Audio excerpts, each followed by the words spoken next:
Vous écoutez la leçon biblique de l'Église de la Science chrétienne indépendante de Plainfield, située à Plainfield, New Jersey, États-Unis d'Amérique.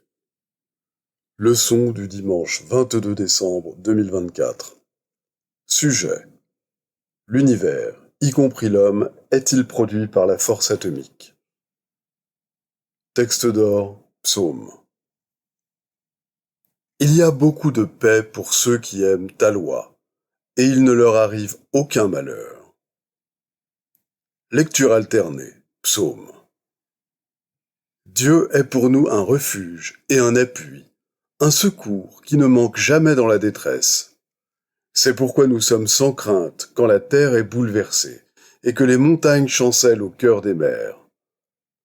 Quand les flots de la mer mugissent, écument, se soulèvent jusqu'à faire trembler les montagnes. Dieu est au milieu d'elle. Elle n'est point ébranlée. Dieu la secourt dès l'aube du matin. Venez, contemplez les œuvres de l'Éternel. C'est lui qui a fait cesser les combats jusqu'au bout de la terre. Il a brisé l'arc et il a rompu la lance. Il a consumé par le feu les chars de guerre. Arrêtez et sachez que je suis Dieu. Je domine sur les nations.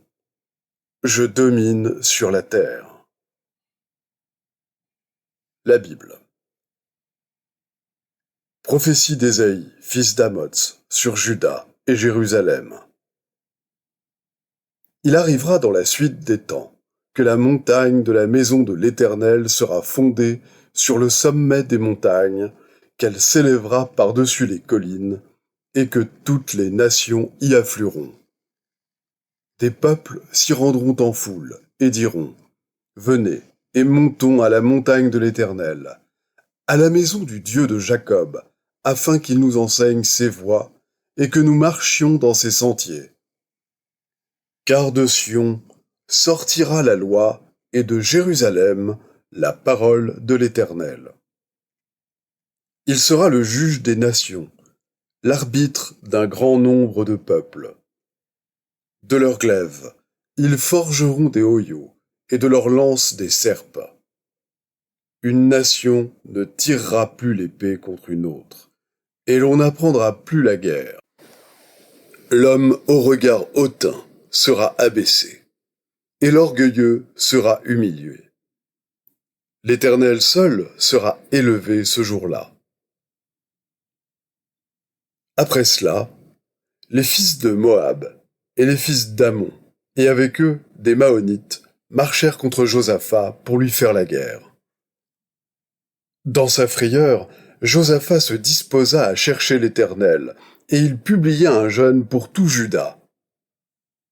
Juda s'assembla pour invoquer l'Éternel, et l'on vint de toutes les villes de Juda pour chercher l'Éternel. Josaphat se présenta au milieu de l'assemblée de Juda et de Jérusalem, dans la maison de l'Éternel, devant le nouveau parvis. Et il dit: Éternel, Dieu de nos pères, n'es-tu pas Dieu dans les cieux, et n'est-ce pas toi qui domines sur tous les royaumes des nations? N'est-ce pas toi qui as en main la force et la puissance, et à qui nul ne peut résister? Tout Juda se tenait debout devant l'Éternel, avec leurs petits-enfants, leurs femmes et leurs fils. Alors l'Esprit de l'Éternel saisit au milieu de l'assemblée Jachaziel, fils de Zacharie. Et Jachaziel dit: Soyez attentifs, tout Juda et habitants de Jérusalem, et toi, roi Josaphat. Ainsi vous parle l'Éternel.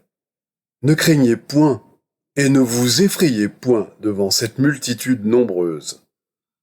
Car ce ne sera pas vous qui combattrez, ce sera Dieu. Vous n'aurez point à combattre en cette affaire. Présentez-vous, tenez-vous là, et vous verrez la délivrance que l'Éternel vous accordera. Juda et Jérusalem, ne craignez point et ne vous effrayez point. Demain, sortez à leur rencontre, et l'Éternel sera avec vous. Josaphat s'inclina, le visage contre terre, et tout Juda et les habitants de Jérusalem tombèrent devant l'Éternel pour se prosterner en sa présence. Le lendemain, ils se mirent en marche de grand matin pour le désert de Tékoa. À leur départ, Josaphat se présenta et dit : « Écoutez-moi, Juda et habitants de Jérusalem. Confiez-vous en l'Éternel, votre Dieu, et vous serez affermis. Confiez-vous en ses prophètes, et vous réussirez. » Puis, d'accord avec le peuple, il nomma des chantres, qui, revêtus d'ornements sacrés et marchant devant l'armée, célébraient l'Éternel et disaient : « Louez l'Éternel, car sa miséricorde dura toujours. » Au moment où l'on commençait les chants et les louanges, l'Éternel plaça une embuscade contre les fils d'Ammon et de Moab, et ceux de la montagne de Séhir, qui étaient venus contre Juda. Et ils furent battus. Tous les hommes de Juda et de Jérusalem, ayant à leur tête Josaphat, partirent joyeux pour retourner à Jérusalem, car l'Éternel les avait remplis de joie en les délivrant de leurs ennemis. Ils entrèrent à Jérusalem et dans la maison de l'Éternel au son des luttes, des harpes et des trompettes. La terreur de l'Éternel s'empara de tous les royaumes des autres pays, lorsqu'ils apprirent que l'Éternel avait combattu contre les ennemis d'Israël. Et le royaume de Josaphat fut tranquille, et son Dieu lui donna du repos de tous côtés. Pour moi, j'aurai recours à Dieu, et c'est à Dieu que j'exposerai ma cause. Il fait des choses grandes et insondables, des merveilles sans nombre. Il anéantit les projets des hommes rusés, et leurs mains ne peuvent les accomplir. Il prend les sages dans leurs propres ruses, et les desseins des hommes artificieux sont renversés. 6 fois, il te délivrera de l'angoisse, et 7 fois, le mal ne t'atteindra pas. Il te sauvera de la mort pendant la famine, et des coups du glaive pendant la guerre. Tu seras à l'abri du fléau de la langue. Tu seras sans crainte quand viendra la dévastation. Tu te riras de la dévastation comme de la famine, et tu n'auras pas à redouter les bêtes de la terre. Car tu feras alliance avec les pierres des champs, et les bêtes de la terre seront en paix avec toi.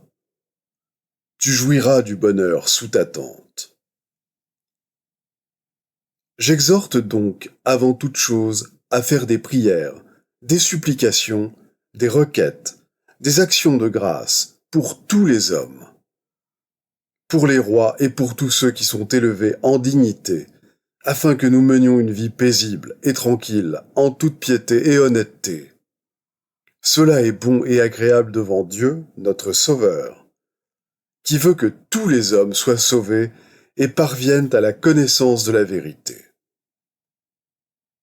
Car la terre sera remplie de la connaissance de l'Éternel, comme le fond de la mer par les eaux qui le couvrent. Je vais maintenant lire les passages corrélatifs tirés du livre d'études de la science chrétienne, Science et santé, avec la clé des Écritures de Mary Baker Eddy. Lorsque l'être sera compris, on reconnaîtra que la vie n'est ni matérielle, ni finie, mais qu'elle est infinie, qu'elle est Dieu, le bien universel.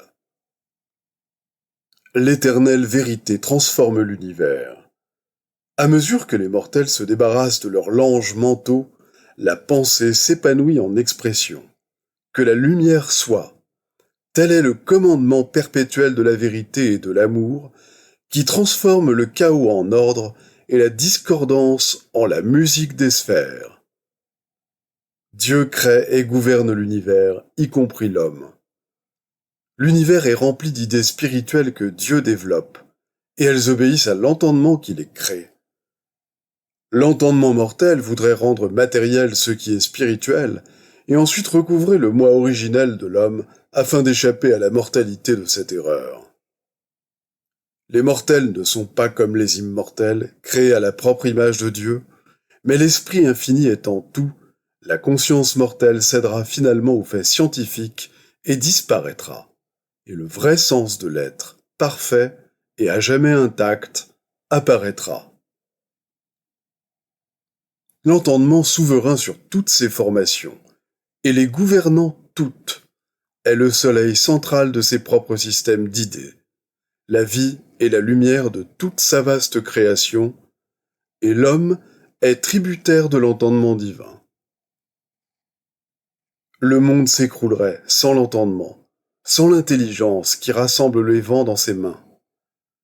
Ni la philosophie ni le scepticisme ne peuvent entraver la marche de la science qui révèle la suprématie de l'entendement.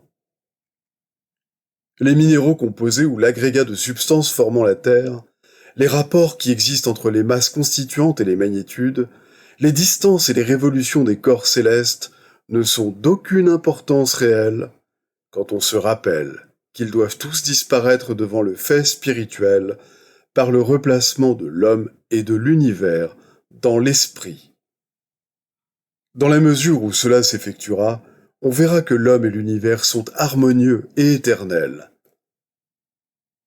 Les substances matérielles ou formations terrestres, les calculs astronomiques et tout le cortège des théories spéculatives, fondées sur l'hypothèse d'une loi matérielle ou de la vie et de l'intelligence résidant dans la matière, disparaîtront finalement engloutis dans le calcul infini de l'esprit. Les prétendus gaz et forces matérielles sont des contrefaçons des forces spirituelles de l'entendement divin, dont la puissance est la vérité, dont l'attraction est l'amour, dont l'adhésion et la cohésion sont la vie, perpétuant les faits éternels de l'être. Il n'y a pas de vaine fureur de l'entendement mortel exprimée sous forme de tremblements de terre, de vent, de vagues, de foudre, de feu et de férocité bestiale, et ce prétendu entendement se détruit lui-même. Les manifestations du mal contrefaisant la justice divine sont appelées dans les Écritures la colère de l'Éternel. En réalité, elles montrent l'autodestruction de l'erreur ou matière et elles indiquent l'opposé de la matière, la force et la permanence de l'esprit. La science chrétienne met en lumière la vérité et sa suprématie, l'harmonie universelle, l'intégralité de Dieu, le bien, et le néant du mal.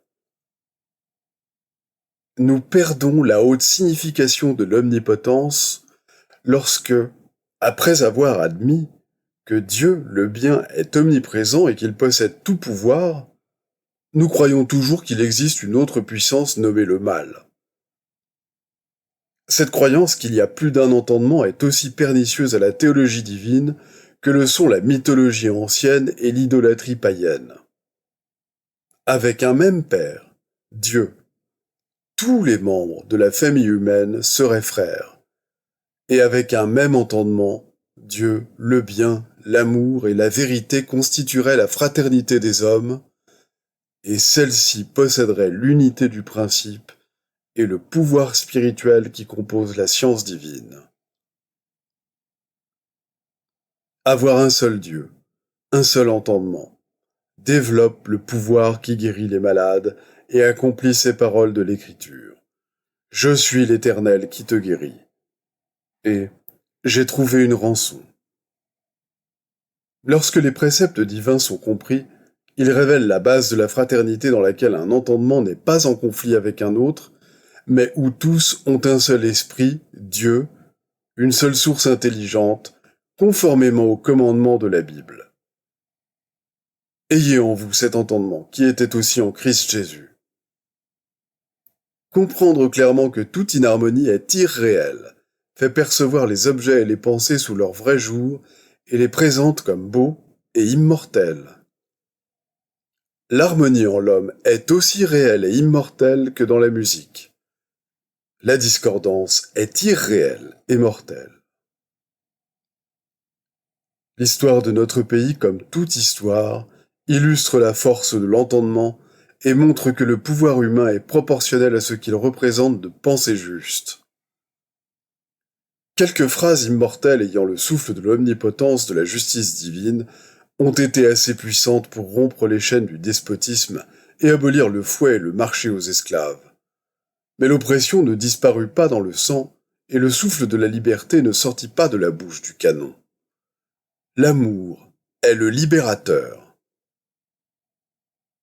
Cette nouvelle croisade fit retentir la note tonique de la liberté universelle, demandant une reconnaissance plus complète des droits de l'homme en tant que fils de Dieu, exigeant que les chaînes du péché, de la maladie et de la mort fussent enlevées de l'entendement humain et que sa liberté fût gagnée, non par la guerre entre les hommes, non par la baïonnette et le sang, mais grâce à la science divine du Christ.